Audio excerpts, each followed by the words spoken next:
procurei um especialista que eu confiasse, porque se eu fosse contar as coisas que aconteciam comigo, qualquer psiquiatra me internava. Quando eu tentava ver o rosto dele, parecia uma bandeja. Nessa vida eu fui filha do Tomás, chamava Torquemada e Nero em País Subdesenvolvido. Era a cara do Luizinho e do Celso Martins. Eu desdobrava, saía do corpo e tentava entrar na salinha, mas era tanto espírito que não dava para passar. A gente preconceituosa achou que eu estava denegrindo a imagem do Aleijadinho, colocando ele como homossexual. Eu devo esclarecer que não, ele era bissexual. Ele gostava de homem e de mulher. Quando à noite a gente ia na casa do Chico para reunião e o Allan Kardec entrava e muita gente que estava ali não conhecia ele. Oi, Allan Kardec!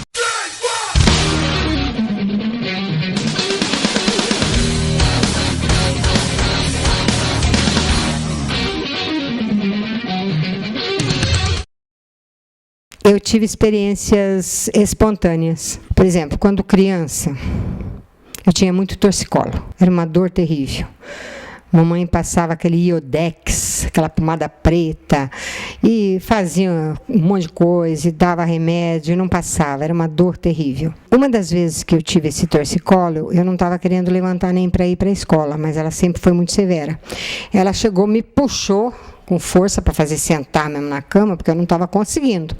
E diz, deixa de moleza, vai pôr o uniforme, vem tomar café que você vai para a aula. Tudo bem, vamos, né? As outras irmãs já tinham levantado, tinham pego os seus uniformes, estavam vestindo.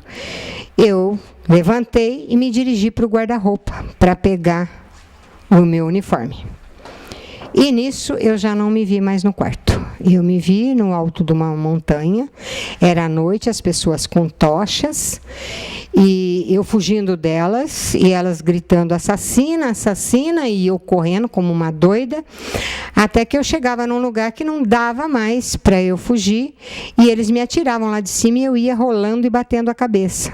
O que estava acontecendo no quarto enquanto isso? Então tinha um pedaço da parede entre o armário e a porta do quarto. Eu fui para esse pedaço de parede e comecei a meter a cabeça na parede, com tudo. Eu não via isso.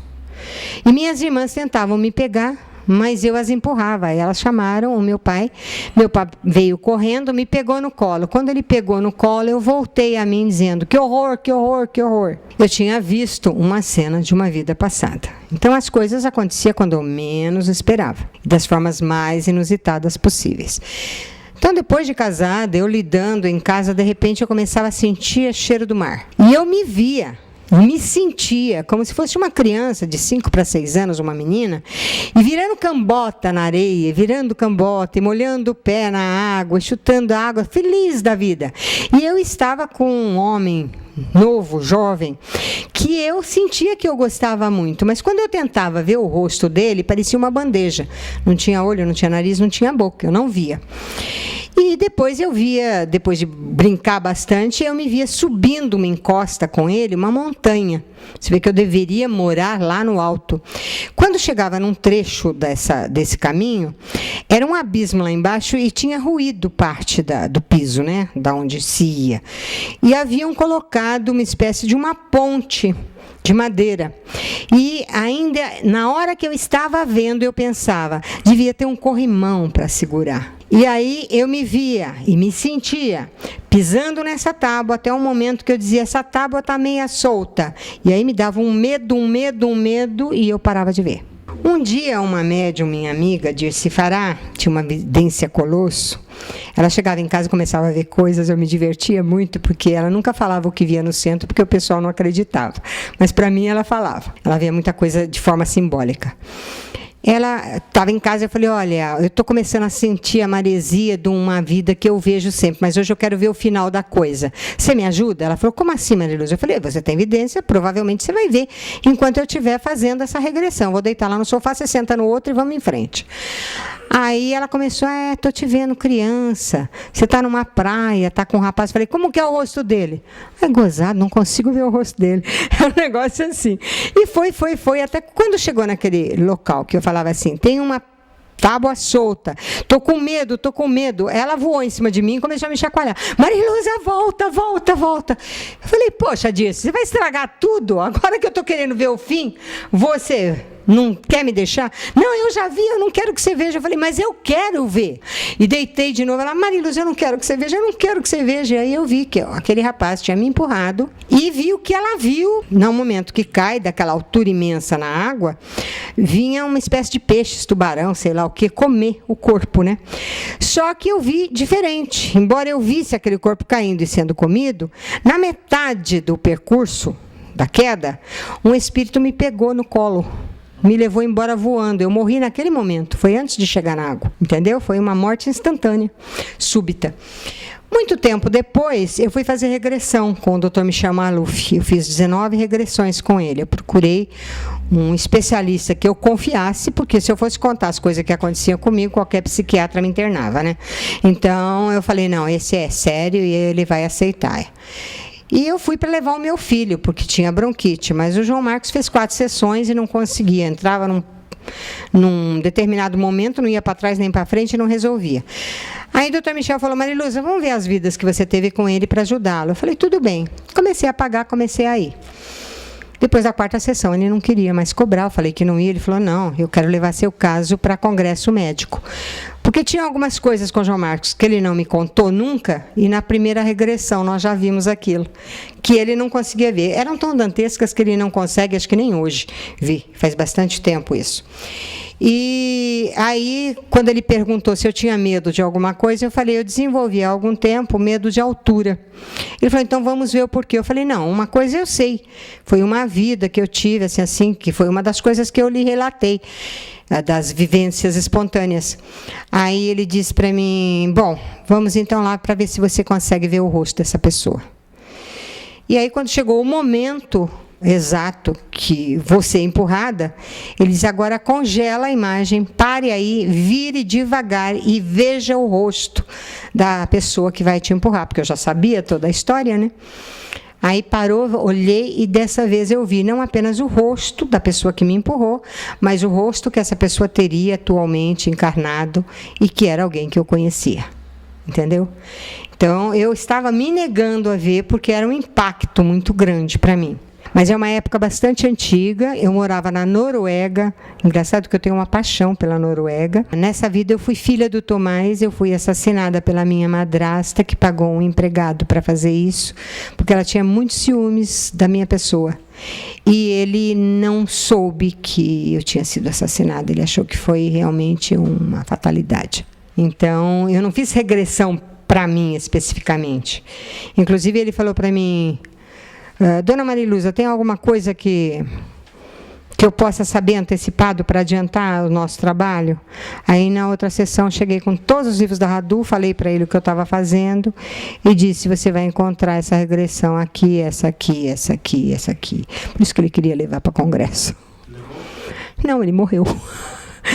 A última regressão minha, o Tomás disse que eu faria só 19, foi só 19. Eu percebi o doutor Viana, que é um médico que trabalha comigo na pintura, e eu disse a ele, o senhor cuida muito da sua esposa, da sua filha e dos seus pacientes. Vá fazer um check-up, porque a sua vida está correndo risco. E eu ganhei uma viagem, eu estava lançando o Acaiaca.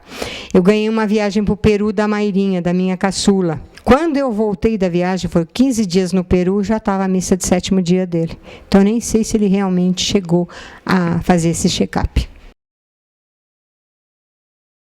Bom, quando eu comecei a escrever as histórias sobre o microcolo, sua turminha, Dona Cássia ficou encantada, ela queria publicar. E ela foi no Chico com a Dona Yolanda. E voltou entusiasmadíssima. Elas queriam, porque queriam publicar. O Chico disse que as histórias eram lindas, que os personagens eram fantásticos, que isso tinha que vir à rua. Mas quando elas foram levantar o preço, como os meus desenhos eram coloridos, era um preço tão absurdo que elas desistiram. Aí o Chico mandou um recado por elas, que era para eu escrever a história da Rosa Falante, que é esta aqui. Eu tinha 80 temas até então, dados pela Meimei. A Meimei dava os temas e o Lobato desenvolvia. E eu só percebi na 14ª história que era o Lobato. Eu achava que eu ficava meia tonta, igual quando eu escrevia antes de desenvolver a psicografia. E que era, portanto, alguma coisa do meu inconsciente, porque eu tinha visto a primeira história no plano espiritual, desdobrada, foi uma projeção. Não digo em terceira dimensão, não, porque quando eles projetavam, o personagem criava a vida e interagia com a gente. É uma coisa que ele disse que um dia nós vamos fazer. Não me pergunte como, eu não tenho a menor ideia de como isso funciona. E eu sei que ele mandou escrever a história da Rosa Falante. Mariluza, ele mandou esse recado. Falei, gente, eu não sei nada sobre isso. E aí eu tive que ir ao médico, uma das crianças estava muito doente, e enquanto eu esperava, eu vi todo um estudo sobre as plantas. E durante a noite, eu sonhei com a história inteira envolvendo aquele estudo atual sobre o detetor de mentira com as plantas. Era uma defesa de tese de todas as 33 histórias anteriores que a gente havia recebido. E o que ele tinha me dito é que precisava ser escrito, certo? Naquela semana já recebi a história para colocar em andamento nas casas espíritas onde eu estava trabalhando. Passou um tempo, o Chico mandou um recado pelas senhoras que iam lá, que era para eu ir lá, que ele precisava falar comigo. Ora, eu vinha vindo o Chico, eu sempre trabalhei muito, 4 crianças, casa grande e tal, às vezes era de madrugada, eu estava passando roupa, e eu vi o Chico entrando. Mas você não vem a Uberaba? Eu estou te esperando. Eu disse, Chico, não dá para eu ir. Isso é uma besteira, eu vou lá fazer o quê? Você vai lá para pegar uma mensagem da Meimei para Alba do Lobato. Eu falei, eu não acho necessidade disso, não vejo necessidade disso. Depois essas senhoras vão toda a semana, 15 dias, uma vez por mês, manda mensagem por elas. Não, você precisa vir. Passava um tempo, mandava recado pelas senhoras. Aí eu falava, quando vocês vão? Pensando, vou emprestar dinheiro, dou um jeito. Mas eu pensava assim, não tenho dinheiro para ir. Falei, vamos supor que eu vá. Eu posso chegar lá, o Chico não está. Volta e meia ele vinha para jantares do Centro Espírita União. Falava, não vai dar certo. Vamos supor que eu dê sorte. Eu chego lá e ele está. Será que eu vou conseguir chegar nele com tanta gente em cima? Vamos supor que eu chegue cara a cara com o Chico. O que eu vou dizer? Chico vinha aqui buscar a mensagem da Meimei para Alba do Lobato? O pessoal em volta vai querer me bater com razão. Gente com tanto problema, eu mesmo não achava justificável ir. Será que o Chico vai entender? Será que não é coisa da minha cabeça? Tá vendo o Chico volta e meia na minha casa? E não era só na minha casa. Quando eu dormia, eu desdobrava e ia estar com ele. Aconteceram vários desdobramentos. Um dia que eu estava muito arrebentada, cansada, eu me vi num lugar lindo, andava por uma trilha, cheguei num rio. E o Chico estava de calção, jogando água para cima dele. E a Mariluz entra aqui. E eu falava, mas Chico, eu estou vestida, eu não vou entrar aí. E eu não me atrevo a entrar aí. Aí ele falava, você quer um rio fluídico, Mariluza? Você pode entrar que não vai molhar a roupa. Eu achava tanta graça. É para você se refazer, você está muito cansada. Aí eu entrava. Outra vez eu pensei, bom, o Chico está vindo para um jantar na Nena, eu tenho o telefone da Nena. Eu posso ligar para ela e falar, você está aí hospedando o Chico, pergunta para ele se ele não quer falar comigo. Porque se ela perguntasse, ele ia dizer que quer e eu podia simplesmente ir até a casa dela e conversar com ele. Quando foi à noite, eu sonhei que eu estava indo numa estrada escura e eu chegava num local que essa estrada tripartia, ia reto ou para um lado ou para o outro. E eu pensava, não sei para que lado ir. Mas, na verdade, sonho é sonho, né? Eu nem sabia para onde eu estava indo. E aí eu via uma espécie de um lampiãozinho lá longe, vindo. Eu falei, vem uma pessoa lá com uma lanterna, um lampião, sei lá o quê. Eu vou perguntar para ela, para essa pessoa, que estrada que eu pego, por onde eu vou. Quando a pessoa se aproximou, eu levei o maior susto, porque não tinha lampião nenhum. A luz saía do cardíaco, do coração. Atravessava uma bata muito grossa de padre e a pessoa com um capuz. Falava, poxa, que luminosidade tem esse cara para soltar tanta luz do coração, atravessar até essa roupa grossa. Eu levei um susto, abaixei para olhar o rosto, que era iluminado pelo próprio peito, né? Quando eu vi, era o Chico. Eu falei, Chico, você aqui? O que houve? Eu falei, Mariluz, eu preciso falar com você, sim. Eram coisas assim, uma atrás da outra, a ponto de eu começar a encher a paciência de todo mundo em casa. Eu vinha vindo no meu fusquinha e, de repente, alguém me falava no ouvido, você precisa ir no Chico buscar a Alba da Meimei. E nisso, o carro inteiro cheirava a rosa. Aí as crianças diziam, tá vendo, mamãe? A Meimei, você tem que ir, você tem que ir. Eu me lembro que quando eu estava grávida do João Marcos, logo que eu comecei a receber os livros do Lobato no lar e dar as histórias e tudo mais, eu estava grávida do João Marcos e fui convidada para um salão de arte contemporânea em Santo André. E eu não tinha nem dinheiro, nem jeito de fazer as coisas, então eu peguei jornal e fui colando trabalhos de pintura minha, tanto xilogravura, como litogravura, como recortes, montagens, aquarelas, tinta, e fiz um painel. Eu mandei aquele, mas tinha que dar 3, então eu montei com minhas pastas de desenho mais 2, e pus uma ripinha só, e um plástico protegendo. Cheguei com isso enrolado lá para entregar, e a senhora que estava no guichê disse: não, todo mundo está entregando tudo com muito bom acabamento, não podemos aceitar isso. Falei: a senhora não pode recusar, quem vai julgar é a comissão que vai julgar os trabalhos, não a senhora simplesmente tem que aceitar a minha inscrição. Não vai custar nada, não pesa muito, como os outros, não tem perigo de quebrar, como quem mandou coisa com vidro, e eu só estou lhe pedindo isso porque eu vou dar a luz semana que vem. E é o material que eu tenho, a senhora não faça pouco caso não, porque são anos e anos de estudo de arte. Aí ela pegou meio constrangida. Eu já tinha dado a luz do João Marcos, as crianças chegaram dizendo que eu tinha sido aceita, que eu tinha ganho prêmio, que eu ia sair num catálogo internacional por conta desses desenhos. Eu achei que eles estavam mentindo, que a Marília e a Marla estavam falando: não, mamãe, nós fomos lá com o papai, nós vimos seu trabalho, não sei o quê. E eu tinha recebido, naquela semana, uma mensagem do Chico para mim que as senhoras trouxeram, que ele estaria trabalhando espiritualmente a meu favor para eu conseguir fazer as coisas que eu tinha para fazer. Eu liguei a aceitação do meu trabalho e a valorização dele ao próprio Chico Xavier, porque foi barrado logo na inscrição, poxa. Mas a comissão valorizou. Com isso, depois eu fui convidada para um catálogo da Suíça, onde eu mandei, na primeira vez, vários trabalhos. Então, eu entrei em tapeçaria, entrei em pintura, entrei em gravura de baixo relevo, entrei com vários materiais meus, Mariluza. Depois, na segunda vez, eu só mandei um trabalho, porque eu fazia questão que esse trabalho entrasse. Chamava Torquemada e Nero em País Subdesenvolvido. Era a cara do Rizzini e do Celso Martins. Então, quando o pessoal falou: Mariluza, você não respondeu para o Rizzini? Eu falei: não, eu respondi antes do artigo sair, isso é prova documental de mediunidade. Tenho o artigo guardado em casa, registrado em cartório, e eu dei a resposta de forma artística. Não tenho culpa se ele não teve acesso à resposta. Saiu em 8 idiomas na Suíça. Então, a resposta aconteceu. Aliás, na hora que eu estava terminando, o Aleijadinho pediu para intervir. Eu falei: mas o quadro é meu, sou eu que estou entrando com ele. A responsabilidade é minha, a maldade é minha, a reclamação é minha, a crítica é minha. Ele falou: mas deixa eu fazer uma coisa. Ele botou uma orelha de burro assim num deles, e eu falei para ele: lá vai você querer matar a saudade da Capela Sistina, né? Alguma coisa que o valha.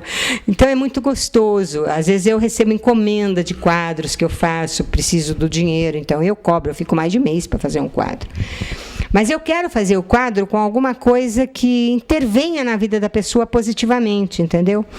E às vezes eles me aparecem e dizem: não, tem que subir esse olho. Eu falo: fica lá, Picasso, estou tirando da foto. Mariluza, tem que subir esse olho. Deixa eu fazer, se você não gostar, você apaga, porque a tinta ainda vai estar fresca, tá bom. A pessoa faz, às vezes é o Renoir, eu olho e falo: não é, deu o efeito que eu queria. Ele falou: eu falei para você. Então, em desdobramento também a gente está sempre com eles estudando.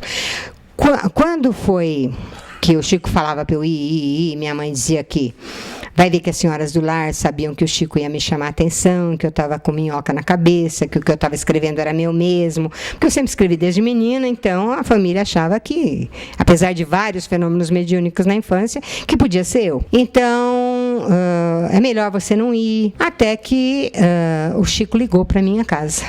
Foi em 77. E falou que ele ia marcar o dia e hora para eu ir na casa dele. E aí ele marcou o dia e hora, disse na casa de quem que eu deveria passar, porque a pessoa tinha a chave da casa dele. E nós conversamos 2 horas. Então foi essa data aqui, esta data que veio a mensagem, que são 8 páginas da Meimei para a obra do Lobato.